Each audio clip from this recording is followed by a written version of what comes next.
আসসালামু আলাইকুম। কি অবস্থা সবাই কেমন আছেন? আজকের ভিডিওতে আমি ইনশাআল্লাহ দেখাবো কিভাবে আমি আমার Facebook পেজ থেকে আমার ওয়েবসাইটে ট্রাফিক নিচ্ছি, ইনকাম করছি এই ব্যাপার-স্যাপারগুলা। সো বিফোর আই স্টার্ট আমার একটু ডিসক্লেমার দেওয়া উচিত যে আমি যে খুব বেশি ট্রাফিক নিতে পারতেছি এরকম না ব্যাপারটা। আমার এই পেজ থেকে মোটামুটি প্রতি মাসে দা এখন ২,০০০ এর মতো পেজ ভিউ যায় আমার ওয়েবসাইটে। একটা সময় অনেক বেশি ছিল বাট এখন রিচ কমে গিয়েছে। আর গত মাসে এই Facebook পেজ থেকে আমার ইনকাম হয়েছে অ্যারাউন্ড $125 $১২৫ এর মতো। ঠিক আছে? সো গিভেন দ্যাট অনেক সময় এটার থেকে অনেক বেশি ট্রাফিক আসে, আবার অনেক সময় অনেক কম আসে। এই সবগুলো নিয়ে আমরা কথা বলব। বাট একদম আজকে আমি 0 থেকে একদম এই পর্যন্ত এখন যে পর্যন্ত আমি আছি, পুরাটার একটা আমি ওভারভিউ দেওয়ার চেষ্টা করব যে আমি কি করেছি না করেছি। ঠিক আছে? তো ফার্স্ট এ obviously আপনাকে একটা আপনার মানে এখানে আমাদের পেজ বানানোর মূল টার্গেট হলো গিয়ে Facebook থেকে আমরা ট্রাফিক আমাদের ওয়েবসাইটে নিব। ঠিক আছে? সো এই কারণে আপনার ওয়েবসাইটটা যেই নিশে, সেই নিশের উপর আপনি একটা বা ইয়া বানাবেন, পেজ বানাবেন। পেজের নামটা ওয়েবসাইটের নামটা সিমিলার হইতে পারে। আমার পেজের ক্ষেত্রে সিমিলার। অথবা আপনি চাইলে নিশের সাথে যায় এমন একটা নামও ইউজ করতে পারেন, সমস্যা নাই। ওকে? সো আপনি পেজ বানাইলেন।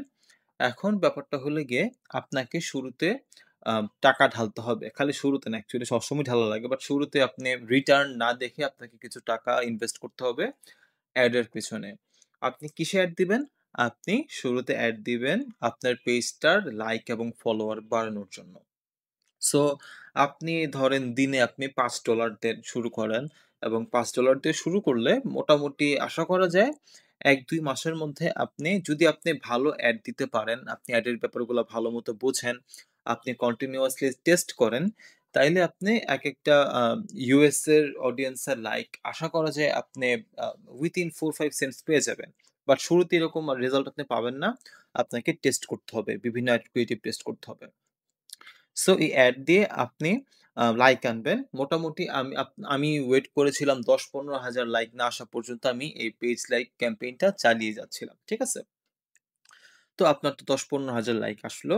এই লাইক আসা পর্যন্ত যে সময়টা ১০-১৫ হাজার লাইক আসা পর্যন্ত যে সময়টা, এই সময় আপনি বসে থাকবেন না হুদাই। আপনি কিন্তু পেজে কাজ করতেই থাকবেন।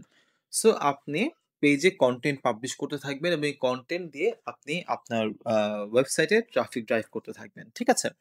যেমন আমার এই পেজটা যদি আপনি আসেন, বাই দ্য ওয়ে আপনি আমার এই পেজটা দেখতে পারবেন না। আমি রেস্ট্রিক্টেড করে রাখছি যে খালি USA, UK ওই মানে ফার্স্ট ওয়ার্ল্ড কান্ট্রির মানুষ ছাড়া পেজটা কেউ দেখতে পারবে না। তো আপনি যদি আসেন দেখেন আমি বিভিন্ন ধরনের পোস্ট দেই। যেমন এই ছবিটা দেখেন। এখানে একটা ক্যাপশন আছে, একটা ছবি আছে। ছবিটা যাতে মানুষকে অ্যাট্রাক্ট করে এভাবে আমার করা। সিমিলারলি ক্যাপশন আছে এবং কমেন্টে আমি লিংক দিয়ে দিয়েছি। এখানে ক্লিক করলে কিন্তু আমার ওয়েবসাইটে মানুষজন চলে যাবে। সিমিলারলি সব পোস্ট আমার এই টাইপের, ওকে? যেন আমার মূল ওয়েবসাইটে Facebook থেকে মানুষ যায়।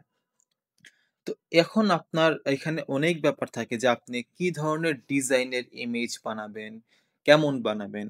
এটার মূল কথা হইলো গিয়ে ভাই এটার কোনো সেট নিয়ম নাই। বুঝছেন? আপনাকে বিভিন্ন জিনিস ট্রাই করতে হবে। আমি আজ পর্যন্ত প্রচুর ফরমেট ট্রাই করছি। যেমন এটা আমার অনেক আগের একটা ফরমেট। এটা আমি এখনো দিই কারণ এটা মোটামুটি কাজ করে। আবার এইগুলা আমি নতুন ফরমেট করছি, বানাইছি। Canva দিয়ে আমি বানাই। সো এখন আমি এইগুলা ট্রাই করে দেখতেছি। সো আপনাকে বিভিন্ন ফরমেট ট্রাই করতে হবে। তারপর আপনাকে ইলাস্ট্রেশন টাইপ আপনি ছবি ট্রাই করতে পারেন। এগুলো এখন অনেক ভালো কাজ করে যে এরকম ইলাস্ট্রেশন টাইপ। এগুলা কিন্তু ChatGPT তে খুব ইজিলি বানানো যায়। হুম? তো এইরকম বিভিন্ন পোস্ট দিয়ে আপনার ট্রাই করে দেখতে হবে যে কোন ধরনের ফরমেট, কোন ধরনের পোস্ট আপনার সবচেয়ে ভালো কাজ করতেছে আপনার পেজে এবং সবচেয়ে বেশি ট্রাফিক ড্রাইভ করতেছে। তো ওই ধরনের পোস্টই বেশি আপনাকে ইউজ করা লাগবে। ঠিক আছে? সো যতদিন না পর্যন্ত আপনার ১০-১৫ হাজার লাইক হচ্ছে এট লিস্ট মিনিমাম ততদিন পর্যন্ত এবং তারপরেও আপনি এই টেস্টগুলো চালাতে থাকবেন। প্রতিদিন পোস্ট করতে থাকবেন। প্রতিদিন আপনি ৫, ৬ বার ৭ বার পোস্ট করতে পারেন, সমস্যা নাই। একটা গ্যাপ দিয়ে। সো এই জিনিসগুলো টেস্ট করে দেখতে থাকবেন যে কোন ফরমেটের পোস্ট, কোন ধরনের কনটেন্ট আপনার পেজে সবচেয়ে ভালো কাজ করতেছে। এখানে আমি ধরেন আমার পেজ থেকে যদি বলে দেই এগুলো কাজ করে, then it doesn't necessarily mean যে এই জিনিসগুলো আপনার পেজে কাজ করবে। কারণ অডিয়েন্স-টডিয়েন্স সবকিছু আলাদা, বুঝছেন? সো এইভাবে আপনার দেখা লাগবে। আর আরো কিছু ব্যাপার থাকে কনটেন্টের ক্ষেত্রে। সবসময় এমন কনটেন্টই দেওয়ার দরকার নাই, যেগুলোতে খালি আপনি লিঙ্ক দিয়ে আপনি Facebook থেকে ট্রাফিক আপনার ওয়েবসাইটে নিবেন। এরকম অনেক কনটেন্টও আপনি মাঝে, মাঝে দিতে পারেন যেগুলো ধরেন মিম টাইপের, হ্যাঁ? বা যেগুলার প্রচুর শেয়ার হয়, রিঅ্যাক্ট হয় কিন্তু আপনার ওয়েবসাইটে ট্রাফিক ড্রাইভ করার মতো না। ওই টাইপের কনটেন্টও আপনি কিছু রাখবেন। যাতে Facebook কে খুশি রাখা যায়। সো এইরকম একটা আপনি 80-20 মিক্স রাখতে পারেন।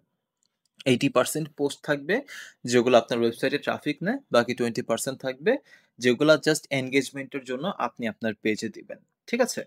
এখানে আরেকটা ব্যাপার হলো গিয়ে, আপনার নিজে, নিজে যে এই ফরমেট চিন্তা করে পোস্টের ফরমেট ডিজাইন চিন্তা করে করতে হবে তা না।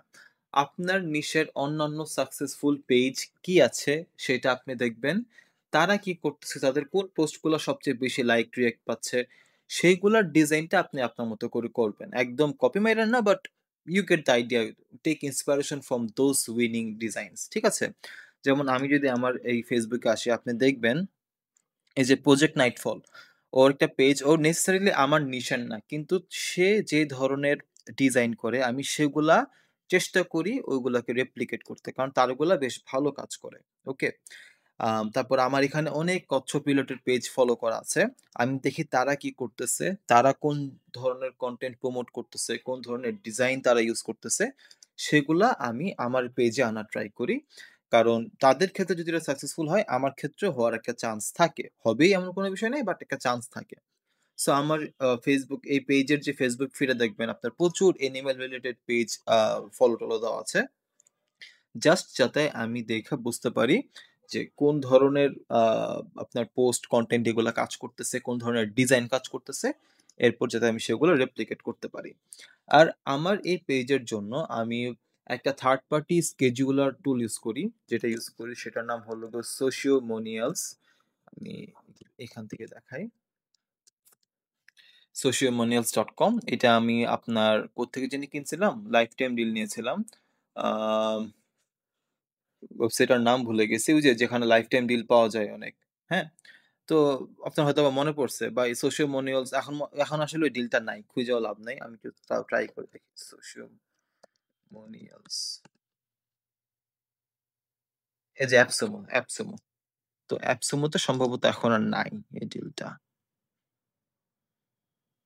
এটা কি আছে? ও, এখনো আছে Sociomonials। সো আপনারা চাইলে নিতে পারেন। আপনার ইচ্ছা, বা আরো অনেক টুল আছে যেটা ভাল লাগে আপনি নিতে পারেন। এটা আমি লাইফ টাইম ডিল নিয়েছিলাম। তো এইটা আমি ইউজ করি। এছাড়াও Facebook এর আপনার একটা নেটিভ স্কেডিউলার আছে। Facebook এর নিজের স্কেডিউলার আছে একটা Facebook পেজের। আপনি মেটা বিজনেস স্যুটে গিয়ে আপনি সেটা ইউজ করতে পারেন। ওইটাও আমি ইউজ করি। তো কখন কোনটা ইউজ করি? সোশ্যাল মডিউলসটা আমি মূলত ইউজ করি আমার যে পোস্টগুলা অলরেডি অনেক কাজের, মানে অনেক রিঅ্যাক্ট পাইছে, অনেক ভালো পারফর্ম করছে, সেগুলো আমি সোশ্যাল মডিউলে দেই এবং এগুলা অটো পাবলিশ হইতে থাকে একটা নির্দিষ্ট সময় পর, পর। ঠিক আছে? আর Facebook এর যে নেটিভ scheduler-টা সেটা দিয়ে আমি নতুন, নতুন কনটেন্ট দেই টেস্ট করার জন্য কোনটা কাজ করে না করে। তো আমার তো ধরেন দিনে বইসা থাইকা একটু পর, পর পোস্ট করা সম্ভব না। আমার আরো কাজ আছে। সো আমি একবারে বসে অনেকগুলা পোস্ট সারাদিনের জন্য বা সারা সপ্তাহের জন্য আমি schedule করে দেই এবং সেগুলা চলতে থাকে। তো শুরুর দিকে আপনি যদি চান আপনি কোন থার্ড পার্টি টুলে ইনভেস্ট না করে জাস্ট নেটিভ schedule-টা ইউজ করতে পারবেন। কোন সমস্যা নাই। ইভেন কোন ক্ষেত্রে অন্যান্য টুলের থেকে নেটিভ scheduler, যেটা Facebook এর নিজস্ব যে scheduler, সেটা ইউজ করা ভালো। Facebook একটু ভালো রিচ-টিচ দেয় আরকি ওইগুলাতে। তো এই হলো মূল ব্যাপারটা। আচ্ছা, এখন হলো গিয়ে আমি এই যে ট্রাফিক পাচ্ছি পেজ থেকে, এটা আমি মনিটাইজ করি কেমনে? বা সোজা কথায় আমি ইনকাম করি কেমনে? ফার্স্ট অফ অল আপনি ট্রাফিকটা আপনার ওয়েবসাইটে নিবেন। আপনার ওয়েবসাইটে তারা আপনার আর্টিকেল পড়বে, অ্যাড দেখবে, সেখান থেকে একটা ইনকাম আছে। সেকেন্ডলি, আপনি যদি ইমেইল মার্কেটিং করেন, তাহলে আপনার ওয়েবসাইটে ইমেইল ক্যাপচার করার জন্য লিড ম্যাগনেট থাকবে, ফর্ম থাকবে। সো আপনি Facebook থেকে যাদেরকে ড্রাইভ করতেছেন, তারাদের কেউ হয়তোবা এই ইমেইল ফর্মে তাদের ইমেইল দিয়ে আপনার লিড হবে। এরপর তাদেরকে আপনার সবসময় আপনার ইমেইল মার্কেটিং করতে পারবেন। একজন লিড হয়ে গেল যে তাকে আপনি পায়ে গেছেন। সো অলওয়েজ তাকে আপনি নতুন, নতুন কনটেন্ট পুশ করতে পারবেন। সো ধরেন আমি আপনার লিড হইলাম। সো যেখানে আমি আগে একটা আর্টিকেল পইড়া চলে যেতাম, এখন আপনার লিড হলে আপনি সবসময় আমাকে নতুন, নতুন কনটেন্ট পিচ করতে পারবেন। আমি বারবার আপনার ওয়েবসাইটে যাবো। সো কন্টিনিউয়াসলি একটা ইনকাম হইতে থাকে এখান থেকে। সো এইটা একটা ওয়ে। আরেকটা ওয়ে হচ্ছে গিয়ে আপনার পেজটা একটু বড় হইলে Facebook এর নিজস্ব অনেকগুলা টুলস আছে, মনিটাইজেশন টুলস সেগুলো আপনি অন করতে পারবেন। যেমন Facebook এর অ্যাড আছে, তারপর আপনার রিলস এর অ্যাড-ট্যাড, ভুগিযোগী অনেক কিছু আছে। এই মুহূর্তে আমার এখানে কনটেন্ট মনিটাইজেশন বলে একটা নতুন ব্যাপার আসছে, সেটা অন করা আছে। সো সেগুলো থেকেও একটা ইনকাম হয়। ভালো ইনকামই হয়। বাট আমি বলব এই যে Facebook এর যে নিজস্ব মনিটাইজেশন টুলস গুলা সেগুলোর উপর খুব বেশি নির্ভর না করতে।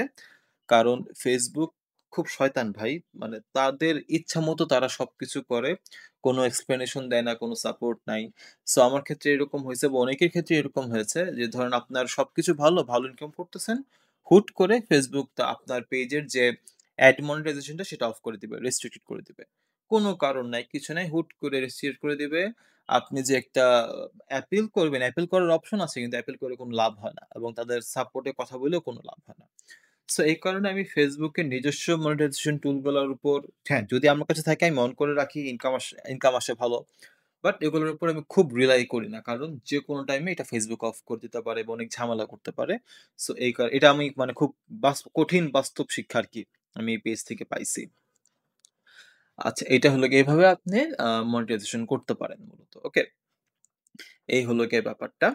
আর Facebook থেকে ট্রাফিক ড্রাইভ করার কিছু পজিটিভ এবং নেগেটিভ ব্যাপার আছে। এগুলো একটু আপনাদেরকে আমি বলি। আগে নেগেটিভ গুলা বলি। ঠিক আছে? ১ম নেগেটিভ হলো গিয়ে আপনি এই পেজে যে আপনার যত ফলোয়ারই থাকুক, যাই থাকুক না কেন, এমন অনেক পেজ আপনি দেখবেন মিলিয়ন, মিলিয়ন ফলোয়ার কিন্তু একটা পোস্ট করলে ২-৩ জন লাইক দেয়। তার কারণ কি? তার কারণ হচ্ছে ওই পেজের রিচ Facebook কমায় দিছে। সো এই রিচটা হলো গিয়ে মূল ব্যাপার। আ Facebook পুরা ব্যাপারটা আপনার পেজে কতজন মানুষের কাছে যাবে, এই পুরা ব্যাপারটা Facebook অ্যালগরিদমের উপর ডিপেন্ড করে এবং এই অ্যালগরিদম যখন যা ইচ্ছা তা করতে পারে। আমার এই পেজে একটা সময় এমন গেছে যে একটা পোস্ট করলে ২০০-৩০০ লাইক মানে রেগুলারলি আসতো প্রত্যেক পোস্টে। আবার হুট করে এটা এমন কমছে যে ২-৩ টা লাইকও আসে না। এখন আবার একটু মিডিয়াম পর্যায়ে আছে যে কয়েকটাতে ২০-৩০ টা লাইক-টাইক আসে, ট্রাফিক আসে। সো এই রিচ ব্যাপারটা খুবই আ উইয়ার্ড এবং এটা কেমনে কাজ করে এটা Facebook নিজস্ব চিন্তাধারায় এটা চলে। কখনো, কখনো রিচ খুব বাড়ে, কখনো, কখনো রিচ খুব কমে। এখানে আমাদের হাতে করার কিছু থাকে না এই রিচটাকে কন্ট্রোল করার জন্য। সো আপনি কন্ট্রোললেস, আপনার হাতে কোনো কন্ট্রোল নাই। Facebook তার যা ইচ্ছা তা করতে পারে। এটা হলো গিয়ে সবচেয়ে বড় সমস্যা। ২য় সমস্যা হলো গিয়ে Facebook এ আপনার কন্টিনিউয়াসলি একটু টাকা খাওয়াইলে আপনার রিচটা ভালো থাকে। সো আপনার কন্টিনিউয়াসলি ইনভেস্টমেন্ট এর প্রয়োজন আছে। হইতে পারে সেই ইনভেস্টমেন্টটা আপনি অ্যাড দিয়ে করতেছেন। সো এই পেজ দিয়ে আপনি কন্টিনিউয়াসলি পেজ লাইক এড চালাতে পারেন। লাইক আমি অনেকদিন এখানে পেজ লাইক এড চালাইছিলাম। ৫০,০০০ হাজার ফলোয়ার না হওয়া পর্যন্ত আমি পেজ লাইকের যে এড ক্যাম্পেইন সেটা আমি চালাইছিলাম। তারপর যদি আপনি এড ক্যাম্পেইন না করেন, এট লিস্ট আপনি মেটা ভেরিফাইড ব্যাজ রাখতে পারেন। Like in any way you need to feed Facebook some money. Facebook কে আপনার কিছু টাকা খাওয়াইতে হবে।